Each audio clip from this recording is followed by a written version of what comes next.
Jammu chamber of commerce and industry के चुनाव में अरुण गुप्ता दोबारा से प्रधान क्यों चुने गए? आरोप लगे, उन आरोपों में मैं जाना नहीं चाहूंगा। सीधी बात करते हैं कि अरुण गुप्ता को दोबारा से कारोबारियों ने अपना प्रधान क्यों चुना, और राकेश गुप्ता जो दमदार दावेदार थे, दमदार दावेदारी के बावजूद वो लगभग 350 से ज्यादा वोटों से चुनाव क्यों हार गए। हालांकि यह भी बताया जा रहा था कि जब चुनाव शुरू हुआ तो अरुण गुप्ता के मुकाबले में राकेश गुप्ता के पास 410 वोट वो थे जिन वोटरों को पहली बार Jammu chamber of commerce and industry के चुनाव में वोट डालने का मौका मिला। ये वो 410 लोग थे जिन 410 लोगों को Jammu chamber of commerce industry का मेंबर राकेश गुप्ता के कार्यकाल में ये लोग मेंबर बने थे। और राकेश गुप्ता के कार्यकाल मेंबर बनने के बाद जाहिर सी बात है, जब इनको वोट में चुनाव में वोट डालने का अधिकार मिला तो सबको ये लग रहा था कि जाहिर सी बात, ये 410 लोग तो राकेश गुप्ता के हक में वोट देंगे। लेकिन जब वोटिंग हुई, वोटिंग के बाद जब नतीजे निकले, नतीजों में अरुण गुप्ता को विजयी घोषित किया गया। कारण क्या है? सबसे बड़ा कारण जब आप आम जनता से पूछते हैं या कारोबारियों से ये पूछते हैं तो वो पहली बात ये कहते हैं कि जब अरुण गुप्ता एग्रेसिव है। एग्रेसिव का मतलब ये कि पहली बार जब कारोबारियों को लेकर परेशानी बनी तो Jammu chamber of commerce industry ने बंद की कॉल दी। दूसरी बार जब प्रॉपर्टी टैक्स का मुद्दा आया, जिस प्रॉपर्टी टैक्स के मुद्दे के ऊपर जम्मू म्युनिसिपल कॉरपोरेशन के कॉरपोरेटरों का अलग विचार, अलग अलग राजनीतिक दलों का अलग विचार, लेकिन Jammu chamber of commerce industry के प्रधान अरुण गुप्ता ने बंद का ऐलान किया और कहा अगर प्रॉपर्टी टैक्स को विड्रॉ नहीं किया गया तो हम एक लंबा बंद भी जम्मू संभाग में कर सकते हैं। उसके बाद क्या हुआ? दरबार मूव की अगर बात की जाए, दरबार मूव हालांकि कंटेंशियस इशू है, इस इशू के ऊपर जम्मू संभाग में ही अलग अलग विचारधाराएं हैं और अलग अलग विचार हैं, लेकिन अरुण गुप्ता ने यह बात कहने में कभी हिचक नहीं की कि दरबार मूव से जम्मू के कारोबारियों का नुकसान हुआ है। 5 अगस्त 2019 के फैसलों का हर प्लेटफॉर्म पर और हर जगह जाकर सिर्फ स्वागत ही नहीं किया अरुण गुप्ता ने, बल्कि दमदार तरीके से इस बात की वकालत भी की कि 5 अगस्त 2019 को जो कुछ हुआ वो बिल्कुल सही हुआ, लेकिन उसके नतीजे में जम्मू के कारोबारी को नुकसान हो ये मैं बर्दाश्त नहीं करूंगा। आपने देखा होगा अरुण गुप्ता को कि पहली बार जब उन्होंने जम्मू बंद की कॉल दी तो जम्मू बंद की कॉल देने के बाद वो चैंबर के दफ्तर में बैठे नहीं रहे, बल्कि पूरे जम्मू में चक्कर लगाते रहे ये देखने के लिए कि क्या जम्मू के लोगों ने मेरे बंद का समर्थन किया भी है या नहीं। उसके बाद कारोबारियों के ऊपर अगर परेशानी आई और एंटी एनक्रोचमेंट ड्राइव के चलते सरकार की जेसीबी जब किसी कारोबारी की दुकान तक पहुंची तो फौरन अरुण गुप्ता उस दुकान के बाहर जाकर बैठ गए। उसके बाद वेयरहाउस के ट्रेडर्स ने, वेयरहाउस के कारोबारियों ने जब एक बार आंदोलन की चेतावनी दे दी और सड़क पर बैठ गए, फौरन अरुण गुप्ता वहां भी पहुंचे और वेयरहाउस के कारोबारियों के साथ बैठकर उनका समर्थन किया। सिर्फ इतना ही नहीं, बल्कि एक कारोबारी के साथ जब पुलिसकर्मियों ने ज्यादती की तो वो तस्वीर भी और वो वीडियो भी आज भी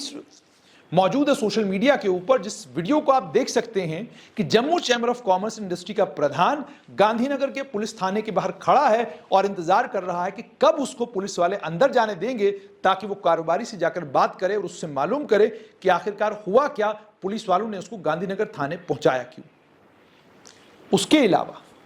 ये भी जब आप कारोबारियों से बात करते हैं तो वो ये कहते हैं कि प्रधान के तौर पर जब भी अरुण गुप्ता ने कोई फैसला लिया तो कारोबारियों से बात की और बात करने के बाद ही फैसला लिया। वहीं पर डिट्रैक्टर्स भी हैं, वो लोग जो ये कहते हैं कि अरुण गुप्ता ने अगर इस बार चुनाव जीता है तो उसका कारण जो है ये है कि चुनाव में कुछ हेराफेरी हुई है। वहीं पर वो लोग भी हैं जो ये कहते हैं कि अरुण गुप्ता जब भी फैसला लेते हैं तो हमें ऑन बोर्ड नहीं लेते, हमसे बात किए बगैर फैसला लेते हैं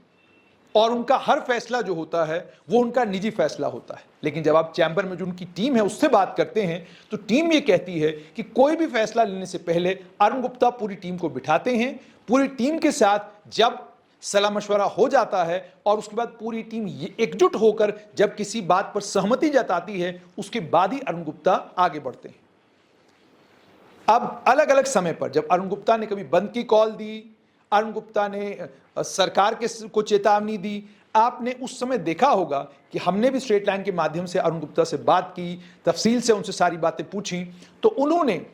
बार बार एक बात पर जोर दिया कि जब मैं कारोबारियों की बात करता हूं तो मैं जम्मू संभाग के कारोबारियों की बात तो करता ही करता हूं, मगर उसके साथ में कश्मीर संभाग के भी कारोबारियों की बात करना जरूरी है। ये बात उन्होंने कही। अब जब Jammu chamber of commerce industry के चुनाव हुए, उससे पहले जो हवा बनी थी, उस हवा के चलते ऐसा लग रहा था कि शायद इस बार राकेश गुप्ता चुनाव जीतेंगे और Jammu chamber of commerce industry के प्रधान बनेंगे। मगर जिस समय चुनाव हुए और नतीजे आए, पता चला जेसीसीआई के प्रधान तो अरुण गुप्ता ही रहे। मैंने आपको कारण बता दिए और मैंने आपको यह भी बताया कि सारी बातें कारोबारियों से जब बात आप करते हैं और कारोबारियों से समझने की कोशिश करते हैं कि आपने दोबारा से अगर अरुण गुप्ता को प्रधान चुना है तो कारण क्या, तो वो एक और चीज बोलते हैं। वो कहते हैं कि इस समय एक ऐसे नेतृत्व की हमें जरूरत है जो सरकार के समक्ष बात दमखम के साथ रखे और दमखम के साथ कारोबारियों का नेतृत्व करे। हमें इस वक्त ऐसी लीडरशिप की जरूरत है जो लीडरशिप हमारी परेशानियों को दूर करने की बात करे। हमें इस वक्त ऐसे नेतृत्व की जरूरत है जो नेतृत्व हमें, जो प्रॉपर्टी टैक्स लागू हो रहा है जम्मू कश्मीर में, इस प्रॉपर्टी टैक्स के कारण जो हमारे ऊपर एक्स्ट्रा बर्डन पड़ने जा रहा है, उस एक्स्ट्रा बर्डन से हमें छुटकारा दिलाए। और उन्होंने ये भी कहा, जब मैंने ये पूछा कि ये बताइए कि जितनी बार भी बंद हुआ, रिलायंस के स्टोर्स को लेकर बंद हुआ लेकिन उसके बाद रिलायंस के स्टोर खुल गए, या उसके बाद अगर आपने प्रॉपर्टी टैक्स को लेकर बंद किया उसके बाद तो प्रॉपर्टी टैक्स लागू हो गया। उन्होंने कहा मसला यह नहीं है कि क्या लागू हुआ क्या लागू नहीं हुआ, मामला सिर्फ यह है कि आपने एक मुद्दे के ऊपर सरकार के खिलाफ जाकर एक स्टैंड लिया और स्टैंड लेने के बाद अपनी बात प्रखर रूप से सरकार के सामने रखी और जो कारोबारी चाहते थे, जिस तरीके से सरकार के सामने बात रखी जानी चाहिए, उस तरीके से अरुण गुप्ता ने बात रखी। इसके चलते हम अरुण गुप्ता का समर्थन करते हैं और उम्मीद ये करते हैं कि ये वाला जो टेन्योर इनका हो, इस वाले टेन्योर में सरकार के साथ, सरकार के सामने जोरदार और दमदार तरीके से जहां कारोबारियों की बात रखें, वहीं पर इस बात का भी वो ख्याल रखें कि सरकार के साथ जब बातचीत हो तो मसलों का हल निकले, सरकार के साथ जब बातचीत हो तो कारोबारियों की परेशानियां कम हो। और जो कुछ चैम्बर ने, Jammu chamber of commerce and industry